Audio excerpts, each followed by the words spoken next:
first art style that we're going to talk about is the geometric period, and it was from 900 to 700 BCE. The geometric style was really the first Greek style of vase painting that can be identified as being separate from the Minoan or Mycenaean art style. So before, we really couldn't distinguish, well, is this a Greek piece of art or is this a Minoan or Mycenaean piece of art? It was really hard to tell. But during this geometric period, this is when we really get kind of the separation into, okay, this is definitely Greek. It is not Minoan or Mycenaean.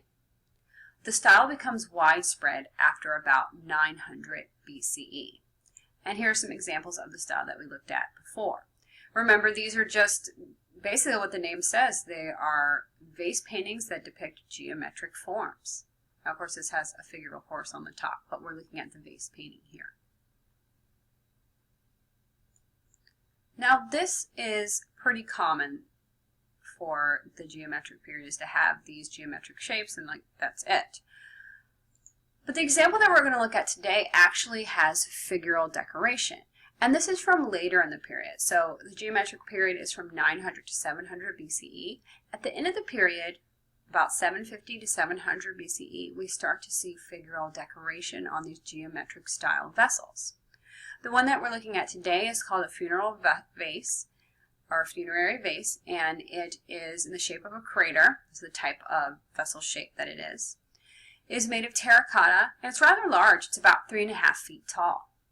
This one was recovered in the Athens cemetery, and it was found on top of a male burial. This male burial was from about 740 BCE.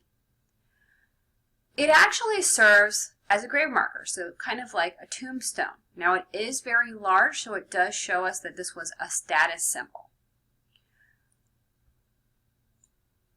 One of the interesting things about this vessel is that when I first looked at it, when I first started studying this, it's a vessel, but it's on top of a grave. And I thought, boy, this is kind of a problem. What if it rains? Wouldn't the vessel fill up? And then if no one comes to dump it, it'll eventually ruin the vessel. And of course, this vessel would be subject to the elements, so that would be a problem. But they actually left the vessel hollow. So you kind of would think it would be sealed right here in the interior so that you could store like water inside. But actually, no, if water comes, like, rain falls, it goes right on through and it can seep into the soil. This is also good for an important Greek ritual. So the Greeks would offer these offerings of oil to their ancestors. That's one of the ways that they would practice ancestor worship. So they would come to the grave sites of their ancestors, pour oil into this vase, and of course the oil would drip down and it would seep into the grave. This vessel has pretty complex decoration on it. It's actually depicting a human narrative. The narrative is a funerary ritual of an important man. This man was probably a warrior or wanted to be seen as a warrior. It also shows the new practice of Greek cremation. So this is kind of just an up close of this scene right here. And what we're seeing is a man, this warrior, on top of a funerary pyre. So right here. And you can see all these animal offerings that are going to be burned along with him.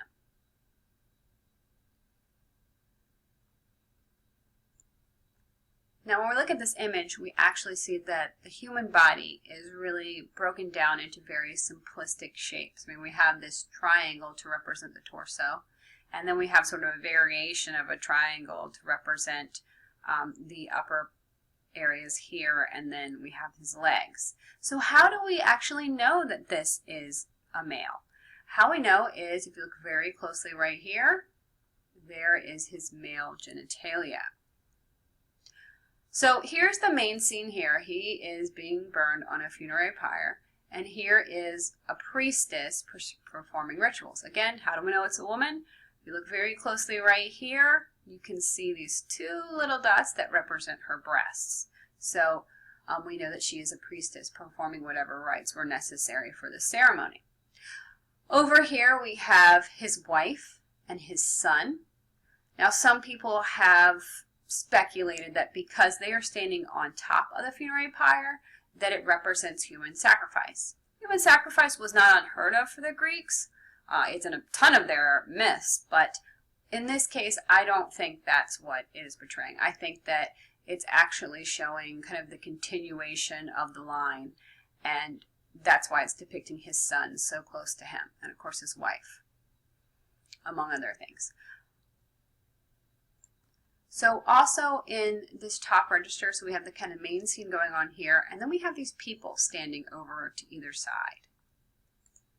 And here's an up close of them. And so they are standing with their hands, and there's actually both men and women, but we're only seeing women here. You can see some more up close of their breasts there. But they're standing with their hands on their heads as if they're kind of like pulling out their hair in anguish. And in fact, actually that's what they're doing. They were hired mourners who would show up at funerals and mourn whoever died. So you would actually pay these people to come and mourn at your father's funeral or whatever. As we can see in this close-up and the last one, the figures are either full frontal or in full profile. And this really emphasizes the flat patterns and outlines of the shapes. So the image is very flat. It's really not very three-dimensional at all. In this bottom register here, we have a horse-drawn chariot and foot soldiers from a procession. And the procession is actually an important part of Greek religious festivals and funerary practices. So it's kind of like a parade, sort of. And here is an up-close of this chariot driver and these horses, which are actually stacked up on one another. So the scene is conveying a narrative to us. The scene honors the dead and it commemorates him as a warrior by showing a lot of these warrior elements here. So like we have a warrior down here, and he has a shield and he has some weapons, and we have this guy driving a chariot and he has horses, and here's some more weapons and more shields. So that's kind of showing his connection to this warrior lifestyle. So it's celebrating him as a warrior, but it's also celebrating his family and their status. And that's one of the reasons why his son is depicted so closely to him, is to associate his son with his father's status. The scene is meant to connect this modern warrior to the great warriors of the Mycenaean past. It's also kind of interesting because we really don't see a lot of human emotion in Greek art, as we'll see in the next few lectures. But here we are getting kind of this communication of a deep sense of human loss. Yes, we have these hired mourners who seems really impersonal, but we also have the mother and child, and look how intimate they are. They're holding hands and they're watching over the husband, father's body, burn in the ceremony. Now, while Greek funerary objects and art focus on the dead and the afterlife and instructions to get to the afterlife, the Greeks show the plight of their survivors, and they show their reaction to this moment. The afterlife and the underworld, as the Greeks called it, was a place of mystery and obscurity in Greek culture that really could not be defined by humans precisely. One of the interesting things about this vessel and vessels like it is that it really marks the return of the human form to Greek art, and it populates their love for storytelling or the narrative.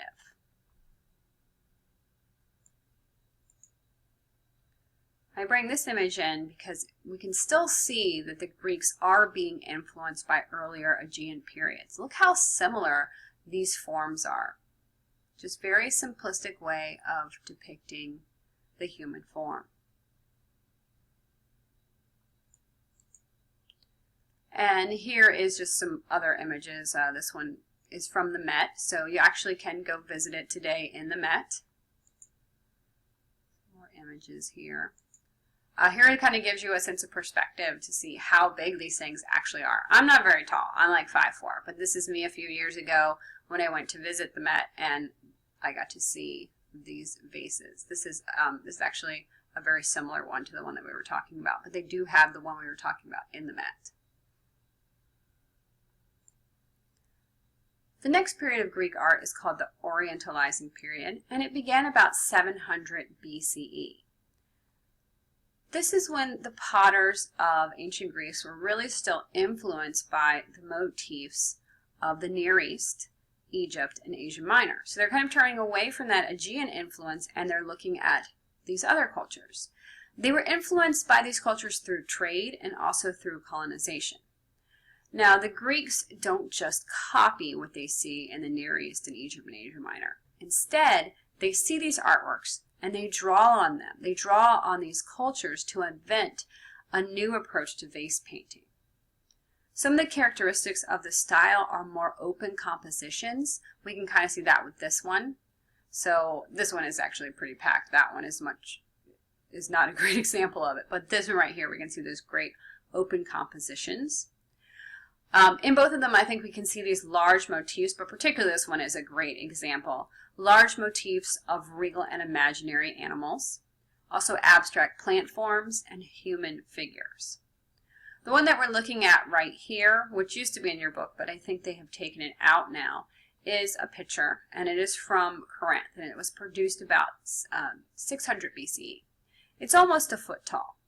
It is a wide-mouthed picture, and we see silhouetted creatures walking along a horizontal band.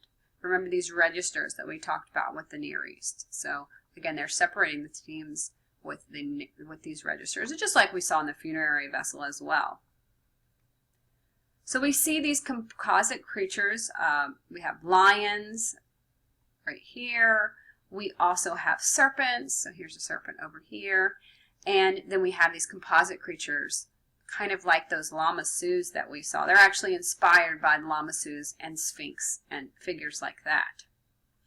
The artist incised fine details inside the silhouetted shapes with a sharp tool and added touches of white and reddish-purple gloss or clay slipped, mixed with metallic colors, pigments to enhance the design. This is an example of black figure painting. Now over here, we have another example. I just brought this in so we could have something else to look at.